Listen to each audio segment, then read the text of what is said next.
De retour sur la tranche info, place maintenant au focus. Et nous sommes jeudi et le jeudi c'est anthropologie et nous recevons notre expert des humanités classiques africaines, M. Nusiere Kalala Omotunde. Bonsoir M. Omotunde. Bonsoir. On ne vous a pas vu depuis quelques semaines déjà. C'est vrai. Ben, j'ai été faire une tournée à Marie-Galante, notamment à Grand-Bourg de Marie-Galante, où j'ai eu l'occasion de faire une intervention qui a été beaucoup appréciée d'ailleurs, qui m'a donné envie de revenir à Marie-Galante. Voilà. Alors, si la plupart des gens sont très intéressés par vos propos, certains doutent forcément, bon, ça c'est tout à fait normal. Et j'ai eu un retour particulier aujourd'hui quand j'ai annoncé justement l'émission sur les mesures sanitaires de l'Afrique dans l'Antiquité. À partir de là, on m'a dit « Ah, mais vous avez l'Afrique à toutes les sauces, comment ça se fait ?» J'ai l'impression que c'est une arnaque. Qu'est-ce que vous répondez justement à ces personnes? Non, c'est-à-dire qu'en fait, il faut savoir que tous les peuples ont leurs humanités classiques. Il y a les humanités classiques asiatiques. Vous savez, quand il faut parler de la santé en Asie, vous n'avez personne d'ascendance asiatique qui va vous dire « mais on ramène tout à l'Asie ». C'est-à-dire que les gens sont toujours prêts à connaître, à découvrir leur patrimoine. Moi, ce qui me paraît toujours très étrange, c'est que quand on va, par exemple, en Angleterre, il y a des musées, il y a des documentaires, il y a des médiathèques, il y a des livres, il y a des documentaires. Enfin, il y a vraiment beaucoup d'informations sur l'histoire de l'Angleterre. Et chaque fois qu'il y a un nouveau documentaire, ben, il n'y a personne pour dire on en a déjà fait 3000, on ne va pas en faire un de plus. Nous, on n'a pas cette chance. Vous voyez, on n'a pas tout ce patrimoine-là, on n'a pas tous ces éléments-là. On est encore en train de recueillir, de collecter l'information. On n'a pas vraiment d'espace pour mettre en avant ce qui fait la grandeur du monde noir. Et vous avez des gens qui jactent en nous racontant des histoires à dormir debout, alors qu'on n'a pas de magazine scientifique, on n'a pas de documentaire à la télévision, on n'a pas encore tout ça. Quand on passe à la télévision, c'est pour parler des mêmes histoires, de l'esclavage, de la colonisation, des problèmes de ci, des problèmes de ça. Mais quand je parle de grandeur du monde noir, d'inventeurs, des inventeurs, des décisions, des choses qui ont été faites sur le plan local même, hein, ne serait-ce que les savants de la Caraïbe, on attend toujours le documentaire. Pourtant, beaucoup de médias ou de boîtes de production m'ont fait la promesse de faire. Le documentaire Eugène Bassière n'a toujours pas été fait. Pourtant, c'est le père de ce qu'on appelle le bio aujourd'hui. Et Eugène Bassière, c'est toujours dans les cartons. Et personne n'a jamais fait de documentaire jusqu'à présent sur Eugène Bassière. Et on parle du bio, on parle du bio, mais on oublie que c'est quand même ce monsieur qui a œuvré en Martinique et qui est à l'origine de la démarche bio et de la phytosynthèse. Donc tout ça, sont des choses qui sont importantes à mettre en avant. Et on a encore besoin d'outils, de moyens financiers y compris pour faire des documentaires, hein, puisque beaucoup de boîtes de production me contactent à travers le monde en me disant mais il faut qu'on puisse le faire. C'est toujours le même problème, c'est le financement. Et ça, c'est quelque chose qu'il va bien falloir résoudre. Mais si on a déjà du mal à se voir régulièrement à la télévision, ça va être compliqué quand même. Hein. C'est-à-dire tout ça, moi je considère que finalement ce sont des défis. Hein, on fait la Coupe d'Afrique des Nations, on peut faire la Coupe scientifique du monde noir en réunissant tout le monde panafricain. Je dirais c'est juste, il faut décider. Une fois qu'on aura décidé, la chose va se faire parce qu'on aura pris la décision ensemble que finalement on va surmonter tous les obstacles, on va gravir toutes les montagnes et on va faire ce qu'il y a à faire, pas pour nous, mais pour les jeunes générations. Pour que l'histoire du monde noir sorte de la mise en scène, qu'on puisse arriver vraiment dans les histoires réelles. Vous prenez l'histoire de l'esclavage, c'est quelque chose qui n'a jamais été raconté jusqu'à aujourd'hui. C'est-à-dire c'est une mise en scène de l'histoire selon la thèse des Occidentaux, mais ce n'est pas l'histoire. Ça, je le dis tout le temps. Et même quand je fais les présentations publiques, les gens comprennent pourquoi il y a une démarche éthique qui n'est pas respectée dans le cadre de l'historiographie du Yovoda. Donc ça fait partie des choses qu'il faut pouvoir à un moment expliquer, expliciter, et il faut des documentaires pour présenter le point de vue africain. Ça, c'est important. Et en tout cas, nous, je tiens à féliciter Safia, justement cette Guyanaise qui a beaucoup trimé pour obtenir un financement justement pour réaliser un documentaire sur l'Afrique parce qu'elle veut montrer une autre face de l'Afrique, pas l'Afrique pauvre qu'on nous montre en permanence, mais l'Afrique riche de culture, de richesse du sol, mais aussi d'activité, la jeunesse qui se bouge. Donc franchement, elle a beaucoup galéré, mais je crois que une partie du financement a été bouclée. Le tournage devrait commencer incessamment. Et on est vraiment fiers de cette initiative. Mais c'est une très bonne chose. Effectivement, c'est une très très bonne chose. On va y arriver à ce niveau. Alors, Monsieur Moutoundé, on ne vous a pas vu effectivement depuis un petit moment. On aimerait avoir votre sentiment un peu sur la gestion de crise avant d'en venir justement à ces mesures sanitaires qui étaient utilisées en Afrique dans l'Antiquité. Oui, c'est-à-dire qu'en fait, il y a quelque chose qui est très surprenant, c'est qu'en fait, on assiste à un grand spectacle de contradictions, de choses qui sont dites le matin, contredites à midi, et on sort une nouvelle thèse en début d'après-midi pour la contredire en fin de journée.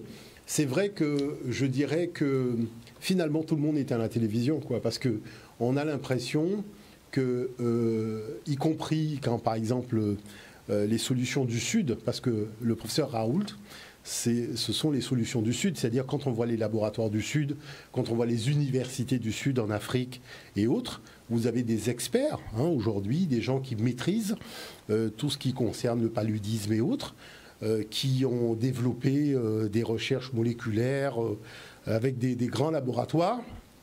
On voit qu'on a face à ça une espèce de démarche. Alors est-ce que c'est financier, c'est politico-financier, économique, enfin, on a beaucoup de contradictions, beaucoup de choses non dites, des fake news qui sont finalement pas des fake news à partir du moment où les Américains en parlent sur CNN. Ce n'est plus une fake news alors que 2 jours avant c'était une fake news. Donc je dirais que pour moi, c'est du grand spectacle. Mais c'est intéressant. Il faut toujours, je dirais, étudier ces phénomènes-là, parce qu'on vit quand même une période assez riche en événements et en contradictions. Du jour au lendemain, on se contredit, les chiffres ne sont pas les mêmes. Je dirais qu'il y a aussi des choses qui ne sont pas claires entre véritablement les porteurs endogènes et les porteurs exogènes. Donc tout ça, c'est pas clairement, il n'y a pas de frontières.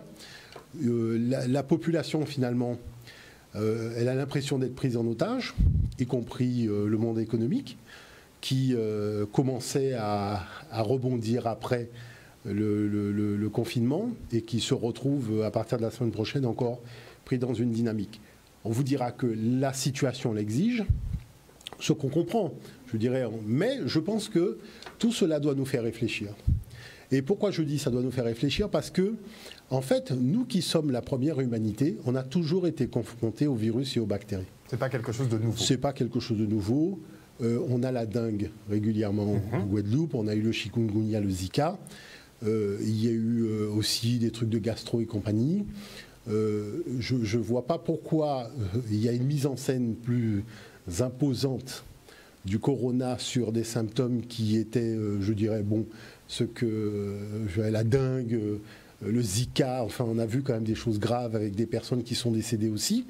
Mais les mesures d'hygiène, la population les a prises finalement, sans qu'il y ait cette espèce d'obligation médiatique et ce rappel médiatique qui est relativement anxiogène pour un certain nombre de personnes. Et ça, c'est quand même quelque chose qu'il faut souligner. Maintenant, ce qu'il y a de particulier, c'est que tous les experts constatent que de tous les continents, l'Afrique est le moins touchée. L'Afrique est le moins touchée parce qu'elle s'est retranchée dans ses traditions et elle s'est appuyée sur son expertise en termes de recherche. Et elle a réussi. Qu'il soit technologiquement très avancé. Très avancé. Le professeur Raoult l'a reconnu. Totalement. La France n'est même pas à niveau non, des pas du hôpitaux tout, à Dakar. Parce que maintenant les jeunes aussi ont développé de la technologie.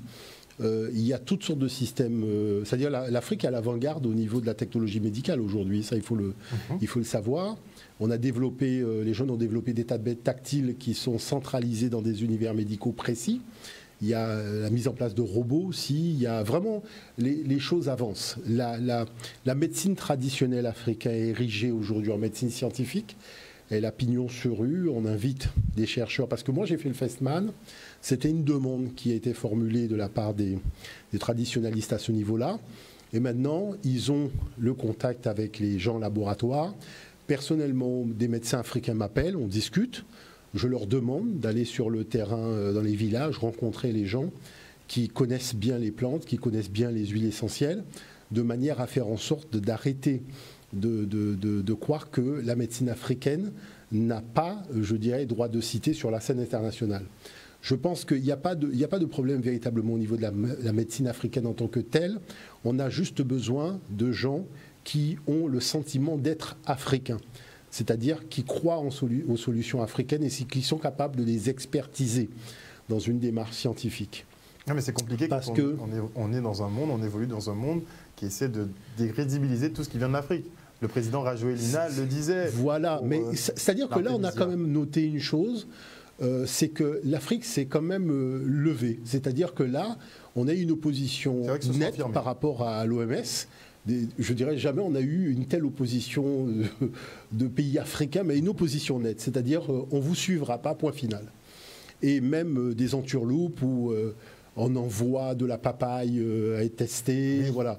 Donc on monte des entourloupes pour vraiment montrer que tout cela finalement c'est pas très sérieux et que c'est aussi une façon que pour l'Afrique de développer aussi des stratégies en interne, c'est-à-dire d'apprendre à contacter des laboratoires en Afrique, demander des expertises. La chance qu'on a, c'est qu'on a des chefs d'État aujourd'hui ou des ministres qui sont aussi de formation en médecine, qui ont aussi de par grand-mère ou de par maman la connaissance des plantes. Donc on a un format qui est totalement nouveau, avec des gens qui ont été élevés, je dirais, dans l'habitude du traitement de la plante traditionnelle et de la médecine traditionnelle. Donc là, c'est quand même quelque chose de très intéressant. Maintenant, ce qu'il y a de particulier, c'est peut-être des éléments qu'il faut.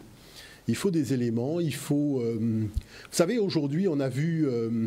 De plus en plus, parce qu'il y a eu des documentaires aussi faits par certains pays occidentaux, où on voit que le chercheur africain qui va découvrir un procédé révolutionnaire pour, je ne sais pas moi, l'Ebola ou autre, il est en danger. Voilà, il faut l'extrader de l'Afrique, enfin ça devient tout de suite un problème. Avant qu'il ne disparaisse. Voilà, avant qu'il ne disparaisse, on voit qu'il y a une espèce de stress, parce qu'il y a des enjeux financiers relativement importants. Et donc, il faut que la découverte reste dans le domaine informel, mais que ça ne prenne pas un caractère de production industrielle. La chose, c'est que la jeune génération africaine, aujourd'hui, n'a plus froid aux yeux. Elle se lance dans la production industrielle. On voit l'Afrique du Sud ici qui s'est lancée dans la production industrielle de génériques. Donc, il y a quelque chose, en tout cas, sur le plan de la santé, puisque la santé, c'est aussi un pan de la défense intérieure. Il y a quelque chose de très beau, de très puissant. Les grands footballeurs qui financent des laboratoires en Afrique, au Ghana, au Nigeria, qui équipent l'Afrique aussi en matériel médical moderne, c'est-à-dire on fait un saut véritablement, mais un bond en avant dans la modernité avec des lits connectés dans les hôpitaux. Donc il y a quand même des choses extraordinaires qui se passent et qui ne sont pas naturellement relayées par les médias occidentaux parce qu'il s'agit d'entretenir le défaitisme et je dirais une espèce de pessimisme alors que les choses avancent à grands pas. Moi, ce que je constate maintenant, c'est que sur la scène des discussions scientifiques, tout le monde reconnaît que l'Afrique a inauguré la démarche médicale à grande échelle. Ce qu'on appelle aujourd'hui les mesures de santé, c'est l'Afrique qui a inauguré ça. La problématique, c'est la date. Nous sommes pratiquement 80 000. Ça a commencé en Afrique du Sud. D'ailleurs, j'ai amené un document. Si on peut regarder le document, le premier document sur Sibudu, parce que c'est véritablement là où tous les chercheurs sont d'accord. La démarche de santé collective a commencé en Afrique du Sud. Et avant de passer il y a 77 000 ans. Je tiens à préciser, encore une fois, qu'on n'invente rien. Non, les documents scientifiques sont notés avec les sources. Donc il n'y a pas de souci à ce niveau-là. Il n'y a pas de souci, c'est de l'histoire pure et simple. Totalement. On va sur le premier document. Il est intéressant de savoir quand est-ce qu'a commencé, pour la première fois dans l'histoire de l'humanité, la démarche tout simplement de prévention de santé sur le plan collectif. Tout cela nous ramène en fait finalement en Afrique du Sud, à Sibudu. C'est là qu'on découvre les premières mesures de santé. Et attention, elles remontent pratiquement il y a 80 000 ans. Alors, sur le site de Sibudu, où les chercheurs ont réalisé donc des fouilles archéologiques, qu'est-ce qu'on constate? On constate tout simplement qu'une équipe sud-africaine, américaine et allemande, a publié dans la revue Science une découverte extraordinaire. Cette équipe a été menée par le professeur Lynn Wadley de l'université de Johannesburg. Et qu'est-ce qu'ils ont découvert? Tout simplement des lits insecticides qui remontent à 77 000 ans. Chose particulière, c'est que cette date atteste tout simplement de l'apparition pour la première fois dans l'histoire de l'humanité de mesures d'hygiène collective. Et ça, c'est important de le souligner. Le professeur Marion Bamford, qui est un botaniste, a noté que les ancêtres ont utilisé tout simplement les fibres d'un arbre, le Cryptocarya rudi, dont les substances chimiques insecticides repoussent acariens et moustiques. Donc, Qu'est-ce qu'on constate encore? C'est le début en fait de la phytothérapie comme solution de santé humaine. Que dit le professeur Lynn Wadley à ce sujet? Elle dit que la sélection de ces feuilles pour la construction de la literie suggère que les habitants de Sibudu avaient une connaissance précise des plantes autour de l'abri et étaient conscients de leur utilisation médicinale. La phytothérapie doit avoir fourni des avantages pour la santé humaine à l'époque et l'utilisation des plantes insectifuges ajoute une nouvelle dimension à notre compréhension du comportement humain il y a 77 000 ans. Chose particulière, c'est que le professeur Christopher Miller, qui est géoarchéologue de l'université de Tübingen en Allemagne, rajoute que les literies, une fois utilisées dans une certaine périodicité, étaient tout simplement mises au feu. Et c'est la meilleure technique d'éradication des micro-organismes. Donc on voit que finalement, on a affaire à une démarche qui est relativement pensée.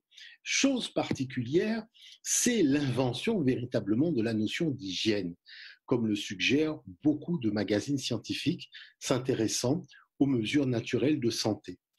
En tout cas, il y a une chose qui est indéniable, c'est que sur Radio-Canada, le professeur donc Lynn Wadley affirme qu'il s'agit en fait du tout premier système de soins et d'hygiène et de santé mis en place dans l'histoire de l'humanité. Et là, nous sommes en Afrique du Sud, il y a 77 000 ans. Chose encore particulière, vous savez, le papyrus Ebers, donc, qui a été réalisé, donc un papyrus de médecine, donc, est considéré comme étant aussi une source extraordinaire en matière de phytothérapie. Il a été réalisé en Afrique il y a 3500 ans, et c'est vrai que quand on invoque les documents fondateurs de la phytothérapie, dit par exemple le magazine Plantes et Santé, dans la culture occidentale d'une façon générale, on cite ce papyrus. Car ce manuel de médecine pratique, qui a été rédigé il y a plus de 3500 ans pour permettre à un médecin de diagnostiquer les pathologies et de prononcer un traitement adapté, on y découvre une pharmacopée très riche et des pratiques médicales des fois surprenantes mais efficaces. Donc c'est important de le rappeler qu'en fait, tout simplement, c'est l'Afrique qui a inauguré dans l'histoire de l'humanité les démarches collectives de pensée et d'hygiène, et cela remonte à 80 000 ans, ce qui n'est pas rien. Encore une fois, une invention de l'Afrique. Voilà. Mais pas collé. Il ne faut pas s'énerver, c'est une réalité, c'est comme ça. C'est comme ça. Alors, je dirais que, en fait, ce qu'il y a de très particulier, voyez-vous, dans la démarche de santé, c'est qu'elle est liée beaucoup à la spiritualité. C'est-à-dire, c'est lorsque vous rentrez... je ne parle pas de religion, hein, je parle de spiritualité. D'accord ? La spiritualité, c'est l'expérience de sa divinité. Ça, c'est important de le comprendre. Et la chose, c'est que la spiritualité africaine est liée à la notion de rapport avec la biodiversité et aussi d'alimentation. Donc, on se rend compte qu'en fait, il y a quelque chose d'important. C'est-à-dire, dans le texte sacré africain, on dit que le Créateur est présent dans toute sa création et c'est lui qui dispense son énergie à cette création. Et c'est vrai qu'on voit que vous mettez une graine en terre et elle s'élève verticalement vers le ciel. Donc il y a une énergie particulière qui part du sol et qui permet cette élévation. Chose particulière, justement, c'est que la première chose, c'est l'éclat, la couleur, l'énergie, la beauté. C'est quelque chose qui marque. Donc, la première démarche que nos ancêtres ont commencé à faire, c'est l'asepsie. Sur le plan externe, une hygiène impeccable. C'est-à-dire que quand on regarde les stèles de l'Égypte, vous voyez, les gens sont rasés, coiffés, ils ont de l'huile sur la peau, mais c'est impressionnant, les hommes et les femmes, de voir à quel point l'hygiène corporelle est poussée à l'extrême. Chose que les gens qui s'intéressent justement à ce domaine-là notent quand on regarde les stèles de l'Égypte pharaonique, quand on regarde les pharaons d'Égypte, les prêtres, tous ces gens, il n'y a pas de poils qui dépassent, il n'y a pas de barbe, il n'y a pas de tout ça. Donc c'est là où on voit que le rasoir, tout ça a été inventé. Mais il y a aussi la démarche aussi en interne, avec les tisanes qui vont nettoyer le corps, avec les huiles essentielles, voyez, qui vont purifier les canaux énergétiques. Donc il y a en fait toute une série de choses, y compris ce qu'on appelle aussi les antibiotiques naturels. Donc on va utiliser un certain nombre d'antibiotiques naturels, comme par exemple ce qu'on appelle le propolis aujourd'hui, qui est fait par les abeilles. Donc ce sont des choses qui ont pour vocation, la notion de vitalité du corps, c'est important. La vitalité du corps passe par l'hygiène et donc aussi par le fait de maintenir cette vitalité dans les organes. On sait que lorsqu'on mange, on ne mange pas qu'un aliment, on mange de l'énergie. La chose qui est très particulière aujourd'hui, c'est que vous voyez, entre une orange africaine et une orange occidentale brésilienne, puisque maintenant c'est le Brésil qui fait les oranges, il y a une chose qu'on découvre, c'est le taux d'ensoleillement. C'est-à-dire, oui, d'accord, une orange peut devenir énorme en 2 jours, mais le problème, c'est qu'il y a le taux d'ensoleillement, c'est-à-dire le soleil a une dose d'énergie qui doit pouvoir dispenser à l'orange chaque jour. Et quand on raccourcit ce temps-là, ça fait que l'orange d'il y a 50 ans qui nous donnait, par exemple, 1000 unités d'énergie, la même orange donne une seule unité d'énergie. Maintenant, la question, c'est quoi? C'est-à-dire qu'on s'aperçoit que lorsque vous mangez un fruit, lorsque vous mangez un légume, il y a différents organes qui rentrent dans le traitement de l'aliment. Le foie, l'estomac, l'intestin, tout ça. Les reins. Et tous ces organes ne fonctionnent que parce que l'aliment qui possède en lui une énergie dispense l'énergie dans le corps et dans les organes, qui font que les organes ne sont jamais en manque de besoins énergétiques pour traiter l'aliment. Mais lorsque vous avez des aliments qui ont une faiblesse énergétique déjà évidente au moment où vous mangez l'aliment, ça fait que l'organe est en surcharge. Et tous les organes se retrouvent en surcharge, et ce qui crée des dérèglements.